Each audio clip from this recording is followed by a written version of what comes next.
क्या ईश्वर भी जात पात मानते हैं, भेदभाव रखते हैं? फिर सूर्य एक क्यों बनाया, चंद्रमा एक क्यों बनाया, हवा सबके लिए एक जैसी क्यों बहती है? यदि आप ईश्वर में विश्वास रखते हैं तो यह मान लें कि अनंत ब्रह्मांड का रचयिता जो है उसी ने सब कुछ बनाया है, वो एक ही है। इसी एक होने पर आधारित यह प्रसंग मैं आपको सुनाता हूं कि ईश्वर की नजर में हम सब एक समान हैं। यह प्रसंग बड़े ध्यान से सुनिएगा, बड़ा ही अद्भुत प्रसंग है। हरे कृष्ण दोस्तों, मैं हूं अनुज शर्मा। मथुरा में एक जगह है विश्राम घाट। आज से करीबन 100 साल पहले की यह घटना है। विश्राम घाट के पास एक घर था मिर्जा साहब का। उनके बेटे का नाम था दादर रहमान। एक मुस्लिम परिवार, अपने रीति रिवाज को, अपने धर्म को बड़ी ईमानदारी से मानने वाला परिवार। दादर रहमान का एक चचेरा भाई था कासिम। दादर रहमान बहुत ही अच्छा लड़का था, स्वभाव से बहुत अच्छा, अपने धर्म में विश्वास रखने वाला। दादर रहमान अपने चचेरे भाई के साथ विद्यालय जाता था। विद्यालय जाने के रास्ते में भगवान श्री कृष्ण का, राधा रानी का एक मंदिर आता था। एक दिन हुआ यूं, अपने चचेरे भाई कासिम के साथ दादर रहमान आ रहा था। चप्पल टूट गई। चप्पल टूट गई तो उसको ठीक करने लगा। चप्पल टूटी मंदिर के ठीक सामने। उसको ठीक करने के लिए झुका। झुकते वक्त सामने मंदिर में नजर पड़ी। सामने देखा बिहारी जी को, ठाकुर जी को, राधा रानी को, मोर पंखधारी, बांसुरीधारी, पीतांबरीधारी, मोटी मोटी आंखों वाले कृष्ण कन्हैया, अनंत ब्रह्मांड की सबसे खूबसूरत, मनमोहिनी, करुणामयी राधा रानी। एक टक देखता रह गया। भूल गया अपनी चप्पल को, बस देखता रह गया। कासिम ने टोका, अरे भाई क्या देख रहा है, चल। फिर भी देखता रह गया। कासिम को बोला कि देख उधर। कासिम ने गुस्सा किया, काफिरों का मंदिर है, क्या देख रहा है उधर, चल घर। दोनों भाई घर आ गए। अब ये रोजाना के नियम में हो गया था, जब भी विद्यालय से आता जाता मंदिर के सामने रुक जाता, भगवान को देखने लगता, ठाकुर जी को, राधा रानी को देखने लगता। कासिम टोकता, रोकता। कासिम कहता ये काफिरों का मंदिर है, देखना गुनाह है, नहीं देखना चाहिए, चल यहां से। दादर रहमान कहता सब कुछ तो खुदा का बनाया हुआ है, सब कुछ तो उसने बनाया है।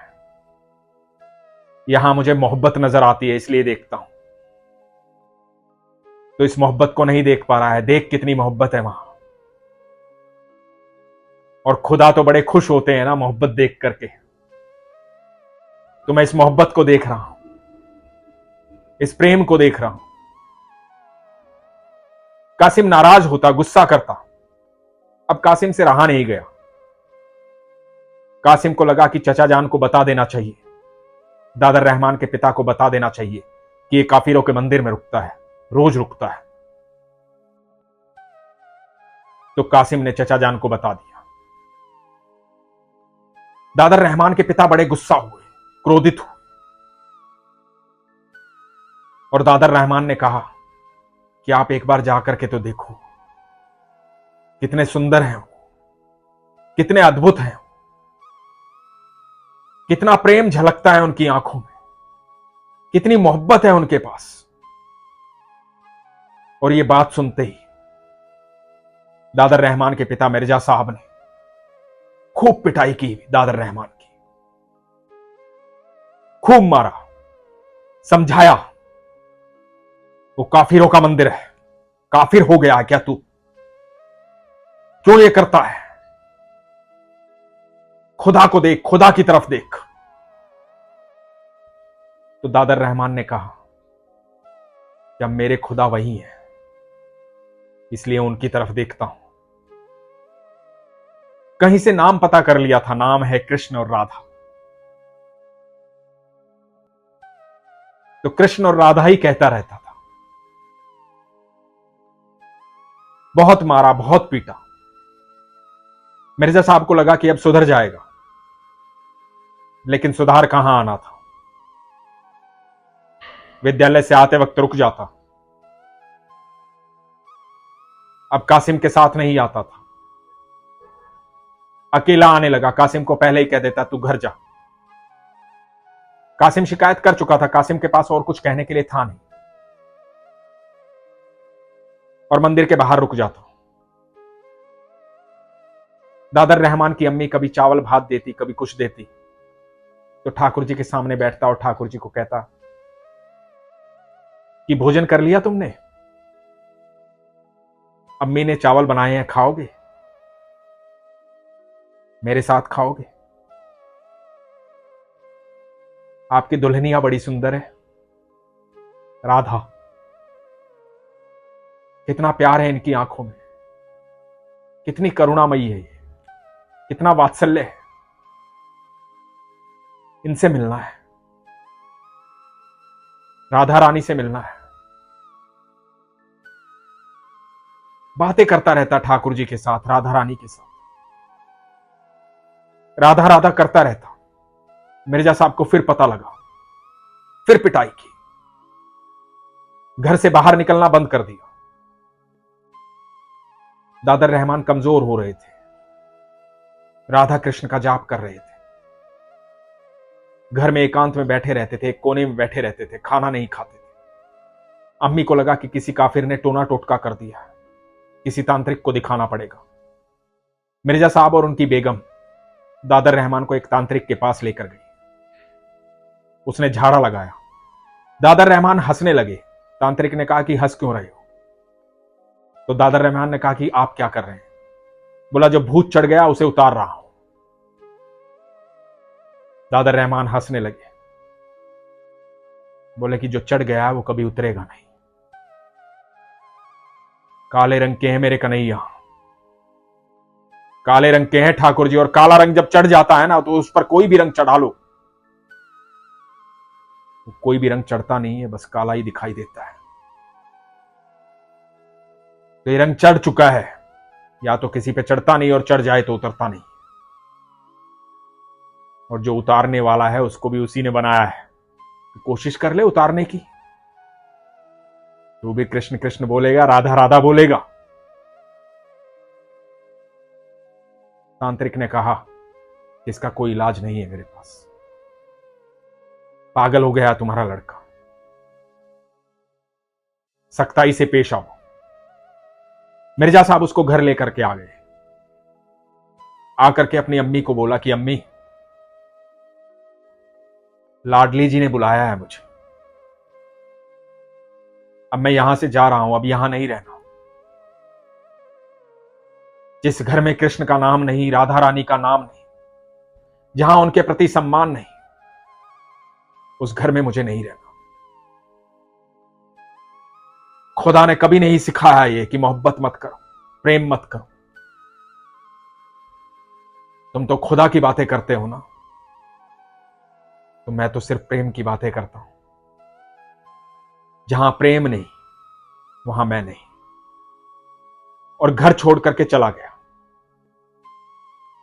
पहले मिर्जा साहब को और उनकी बेगम को लगा कि मजाक कर रहा है, 1-2 घंटे में वापस लौट आएगा, लेकिन लौट कर नहीं आया। 1 दिन बीत गया, 2 दिन बीत गए, 3 दिन बीत गए, 4 दिन बीत गए। मिर्जा साहब और उनकी बेगम ढूंढ रहे हैं, नहीं मिला। एक दिन विश्राम घाट पर मिर्जा साहब को मिले चट्टोपाध्याय जी।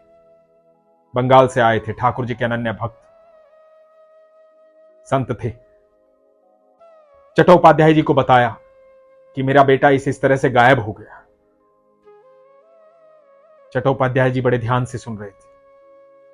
बोले कि ये तो कितनी अच्छी बात है, वो भक्ति में लग गया। मिर्जा साहब ने कहा कि नहीं, हमारे लिए बड़ी गलत बात है।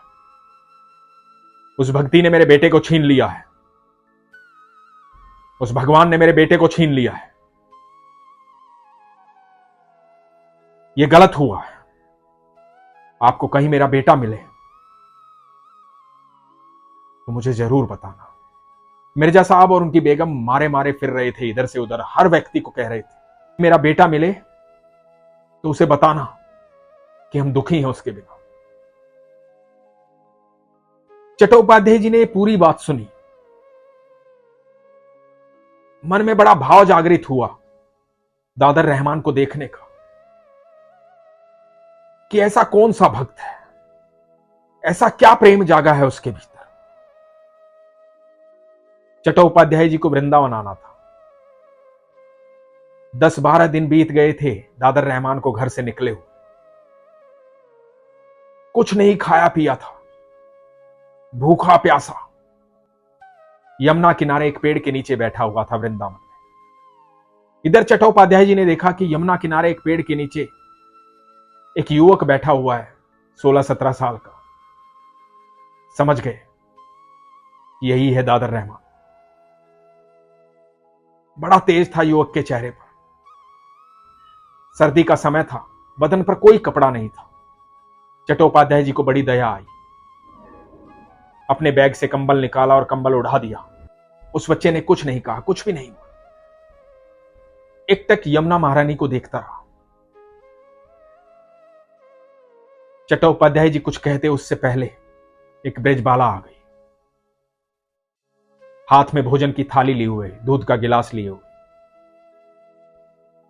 और आकर के उस बालक को बोली कि लो ये भोजन ग्रहण करो, दूध पी लो। बालक ने कहा कि मुझे राधा रानी से मिलना है, मुझे राधा रानी से मिलना है। उस ब्रजबाला ने कहा कि अभी भोजन ग्रहण कर लो, प्राण होंगे तभी तो राधा रानी से मिल पाओगे। अभी नहीं, रात्रि में आऊंगी और तुम्हें ले जाऊंगी बरसाना। अभी घर पर कई काम है, अभी भोजन ग्रहण कर लो। अपने हाथ से दूध पिलाया, भोजन करवाया और भोजन के पात्र लेकर के साथ में बैठे चट्टोपाध्याय जी से कहा कि बाबा आप इनका ध्यान रखेंगे। लाडली जी ने कहा है कि इनका ध्यान रखना है। चट्टोपाध्याय जी देखते रह गए, कुछ समझ में नहीं आया। ब्रजबाला पात्र लेकर के चल दी। चट्टोपाध्याय जी ने उस ब्रजबाला की तरफ देखा, थोड़ी दूर जाकर के वो गायब हो गई। चट्टोपाध्याय जी देखते रह गए, इस बालक को देख रहे हैं। बालक से कहा कि बाबा क्या दुख है आपको? बालक ने कहा कि कोई दुख नहीं। दुख तो तब था मथुरा में अपने घर में रहता था, माता पिता मारते पीटते थे, प्रेम नहीं था उनके भीतर, राधा कृष्ण को नहीं जानते थे। और ये कहकर के यमुना महारानी की तरफ देखने लगा एक टक। चट्टोपाध्याय जी देखते रह गए। समय बीता, रात्रि हुई। एक किशोरी आई। चट्टोपाध्याय जी ने देखा कि ये किशोरी वो नहीं है जो भोजन लेकर के आई थी, और ये बहुत सुंदर है, अद्भुत आभा मंडल है, तेज निकल रहा है। ऐसा लग रहा है जैसे हवा में तैर रही हो। बालक के पास आई, बालक की बाह पकड़ी और कहा चलो बरसाना। चट्टोपाध्याय जी ये सब देख रहे हैं। उस बालक की बाह पकड़ करके ले जाने लगी। थोड़ा आगे गई और आगे जाते ही वो किशोरी और ये बालक दादर रहमान दोनों अंतर ध्यान हो गए। उसके बाद बताया जाता है कि दादर रहमान बरसाना में रहते थे। यह है भक्त और भगवान के बीच का संबंध। जब आपको ईश्वर से प्रेम हो जाता है तो ईश्वर को भी आपसे अगाढ़ प्रेम हो जाता है। ईश्वर को पाने का सिर्फ एक ही उपाय है, प्रेम, अगाढ़ प्रेम, प्रगाढ़ विश्वास, मन में सरलता, सहजता। ये बातें सिर्फ बातें लगती होंगी। ये कब तक बातें लगेंगी? जब तक अनुभव नहीं होगा। अनुभव कैसे होगा? वो विश्वास से होगा, वो प्रेम से होगा। जब अनुभव कर लोगे ना, उसके बाद कुछ भी दिखाई नहीं देगा, कुछ भी समझ में नहीं आएगा। इस संसार से अलग है वो संसार जहां ईश्वर रहते हैं। वो प्रेम का संसार है, प्रेम की दुनिया है। वहां सिर्फ सुकून है, आनंद है, कोई कष्ट नहीं है, कोई दुख नहीं है, कोई परेशानी नहीं। यदि जाना चाहते हो उस दुनिया में तो सरल हो जाओ, सहज हो जाओ, ईश्वर के प्रति प्रेम जागृत करो, प्रगाढ़ विश्वास रखो। इसीलिए हमेशा कहता हूं, अपने विश्वास को मजबूत रखो, अपना ख्याल रखो। हरे कृष्ण।